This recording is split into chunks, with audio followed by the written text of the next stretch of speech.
Quando você ouve falar na palavra gênio, quem vem logo à sua cabeça? Albert Einstein? Stephen Hawking ou Da Vinci? A humanidade é repleta de gênios, e eles estão espalhados nas áreas de exatas, humanas e biológicas. A genialidade de algumas pessoas contribuiu tanto para suas áreas que os tornou eternos. Mas o que faz um gênio ser um gênio? Por qual motivo eu e você não somos pessoas superdotadas? A resposta provavelmente está aqui. Eu sou Uriel Martínez e você está no canal Fatos Desconhecidos. Seja bem-vindo. Hoje eu vou mostrar para você a diferença de um cérebro de um gênio e o seu. A inteligência é o que faz o ser humano evoluir e se sobressair sobre os outros animais. Graças a ela, nós conseguimos desenvolver uma linguagem, ferramentas e somos capazes de passar adiante todos os conhecimentos. A genialidade é algo muito subjetivo, já que uma pessoa pode ser considerada um gênio na física ou na matemática e não ter nada de conhecimento na área artística. Da mesma maneira, o oposto também pode acontecer. Mas isso não impede as pessoas de tentarem catalogar as pessoas por sua capacidade mental. Uma das formas de se medir o quão é inteligente uma pessoa é pelo meio do quociente da inteligência, ou o famoso teste do QI. Acredito que você já tenha ouvido falar. Essa forma de se tentar mensurar a inteligência de alguém foi proposto pela primeira vez em 1912 pelo psicólogo Wilhelm Stern. Depois dele, vários pesquisadores começaram a desenvolver fórmulas e testes de maneira a tentar catalogar quem eram os gênios, os inteligentes, as pessoas comuns e as de raciocínio lento. O problema é que esse teste é bastante polêmico e não é considerado eficaz por muitos cientistas. Para muitos, é complicado e às vezes até impossível medir em uma espécie de um teste a inteligência de uma pessoa. Como já falamos antes, a própria definição de gênio é algo muito subjetivo. Alguém pode ser um gênio, por exemplo, na música e ser muito, mas muito ruim na biologia marinha. Então, como podemos mensurar essa tal da inteligência em um teste? Por isso, muitos pesquisadores são a favor de fazerem testes específicos e não generalistas para se definir essa questão. Mesmo assim, ao menos no imaginário coletivo, o QI é algo muito valioso.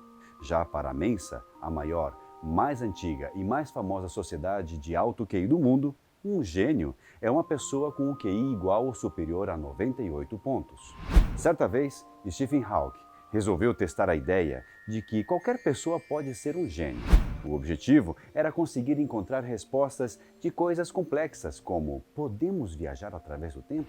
Para o psicólogo Frank Lawless, diretor de testes da supervisão da Mensa, mesmo que você consiga responder perguntas como essa, isso não te transforma em um gênio. Albert Einstein, por exemplo, provavelmente teria saído muito mal em um teste desses de QI. Lawless diz que esses testes fazem com que as pessoas pensem em outras respostas em vez de focar na resposta correta, deixando-as completamente confusas. E se o próprio supervisor da Mensa afirma que o teste deixa algumas pessoas confusas, quer dizer que talvez ele não seja realmente o ideal. E se o teste de QI não determina a genialidade de ninguém, o que determina? O que faz de uma pessoa ser um gênio? Existe algo físico ou comportamental? Primeiro, você precisa entender que o tamanho do cérebro não tem nada a ver com inteligência, pois geralmente o cérebro das mulheres são menores do que o dos homens. Porém, elas possuem o mesmo potencial de se desenvolver quanto eles. Por causa disso, pesquisadores costumam estudar a fundo o cérebro das pessoas vivas e também daquelas que já morreram. Uma dessas pessoas que já se foi é Albert Einstein. Após sua morte, o seu cérebro foi examinado por vários neurologistas e pesquisadores que procuravam respostas para a sua inteligência. Até hoje, existem pesquisas em relação ao físico. Uma dessas pesquisas foi liderada pela pesquisadora Dean Falk, da Universidade da Flórida, lá nos Estados Unidos. Segundo a pesquisadora, o arranjo do cérebro do físico era muito incomum. Suas circunvoluções, por exemplo, possuíam padrões muito diferentes. As circunvoluções são as dobras que o cérebro possui e que também são popularmente chamadas de sulcos. Elas existem graças à evolução da nossa espécie para aumentar o tamanho do cérebro. Os nossos antepassados, há centenas e centenas de milhares de anos atrás, estavam evoluindo intelectualmente e, com isso, o cérebro também aumentava de tamanho. Porém, o crânio impedia que ele se expandisse muito. A solução foram essas dobras no órgão, o que conhecemos como circunvoluções. E no caso de Einstein, elas apareciam em maior número no seu córtex pré-frontal, o que também bate com a pesquisa da Universidade da Califórnia. Além disso, os seus lobos parietais eram muito assimétricos. Isso facilitaria a sua grande habilidade com ferramentas matemáticas. Então é possível prever que alguém será um gênio apenas pela genética? A resposta é talvez. As pesquisas nessa área ainda não chegaram a respostas conclusivas. Desde o final do século XIX e início do XX, diversos cientistas tentam entender se o nosso DNA pode identificar que alguém será genial. Eugenistas como Lewis Terman eram defensores ferrenhos de que as pessoas já nasciam com a inteligência. Dessa forma, eles procuravam alguma característica global nos superdotados. Dean Keith Simonton, um professor de psicologia da Universidade da Califórnia, diz que é muito difícil conseguir identificar um gênio. Ele formulou uma teoria de que todos os gênios partem do mesmo processo geral para fazer sua contribuição para a humanidade. Primeiro, eles buscam as ideias. Depois, eles fazem questionamentos e começam uma longa série de tentativas e erros. Depois desse processo todo, eles acabam encontrando uma solução que pode servir para resolver o problema de milhões e milhões de pessoas.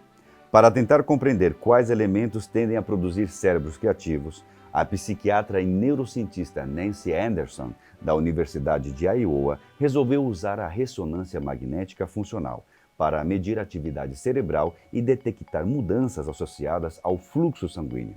2 grupos foram criados e todos tinham QI médio de 120, considerados extremamente inteligentes.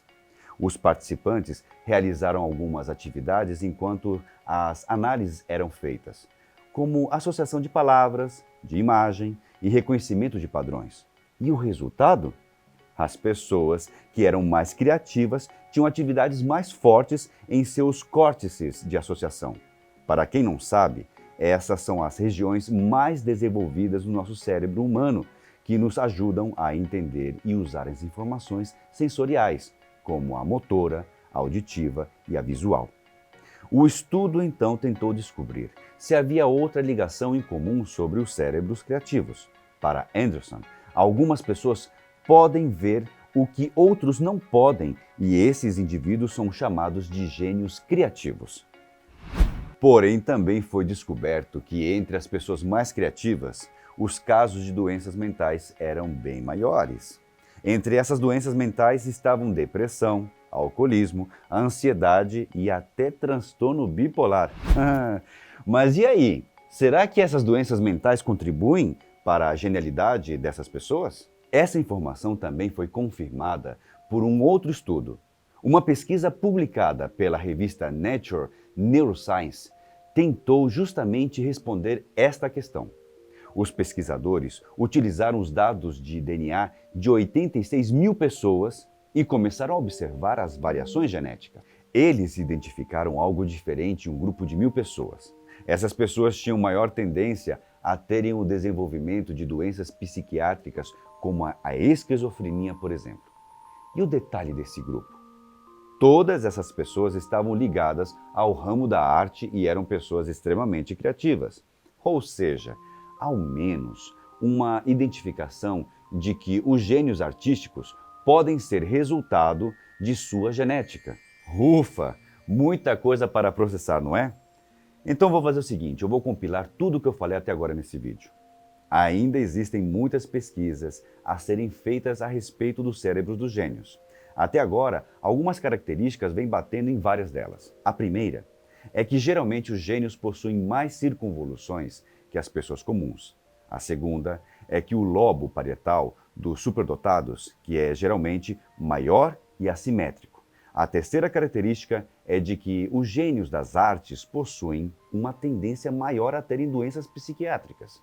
Agora, a quarta característica, que eu ainda não citei, mas vou citar, eu vou fazer então um resumo para que você possa entender. A autópsia feita no cérebro de Einstein também revelou outras coisas anormais, como a quantidade de células gliais. São essas células que proporcionam nutrição aos nossos neurônios. Pensa-se que os neurônios recebem mais energia, então, consequentemente, o processamento de ideias é realizado com muito mais eficácia. Já a quinta característica envolve os receptores da dopamina. As pesquisas já mostraram que os gênios têm menos receptores de dopamina no cérebro. As informações das partes sensoriais do cérebro acontecem no tálamo, onde são filtradas e enviadas para o córtex. Quem regula tudo isso? Isso mesmo, os receptores da dopamina. No cérebro dos gênios, como eles têm menos receptores de dopamina, os sinais neurais são inibidos e isso faz com que informações consideradas inúteis sejam canceladas. Essa escassez de receptores faz com que os gênios considerem soluções incomuns para os problemas que os cérebros normais desconsideram. Depois de todos esses fatos, podemos concluir que existem algumas diferenças entre o cérebro de pessoas que são geniais e de pessoas comuns. Entretanto, o que faz de alguém um gênio ainda vai permanecer um mistério por muito tempo. E você, acredita que realmente existe uma grande diferença do cérebro de gênios e das pessoas comuns? Bom, por hoje eu vou ficando por aqui, mas eu te encontro nos próximos vídeos da Fatos Desconhecidos. Um grande abraço para todos vocês!